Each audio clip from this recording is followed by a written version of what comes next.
C'est un événement extrêmement grave et extrêmement inquiétant pour l'ensemble de la stabilité de la région qui s'est passé cet après-midi.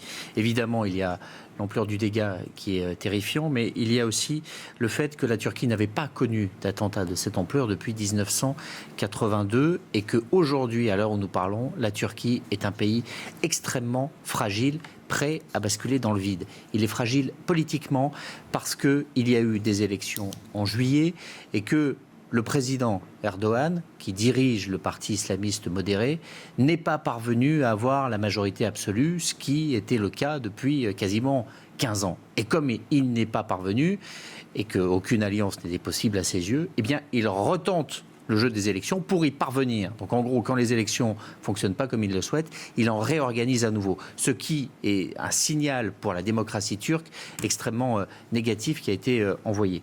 Depuis ces élections et depuis un attentat qui a eu lieu juste avant ces élections de juillet, la situation intérieure s'est considérablement dégradée.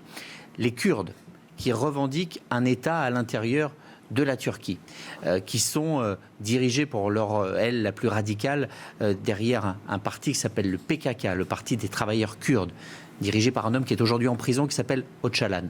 Ce mouvement terroriste et politique qui avait accepté une trêve depuis 2013 est reparti au combat face à une armée turque qui était aussi disposée à engager le fer. Ce qui fait que depuis 2 mois, la Turquie vit une guerre à l'intérieur de son territoire. Je dis le mot guerre parce que le bilan est de 150 morts du côté des militaires et des policiers turcs et de près de 2000 du côté des militants du PKK en 2 mois seulement. Il s'agit bien d'une guerre à l'intérieur de la Turquie. Et troisième élément, la Turquie est à la frontière avec le pays qui aujourd'hui est dans la guerre la plus sanglante et la plus ingérable de la planète, qui est évidemment la Syrie, avec des infiltrations de l'État islamique.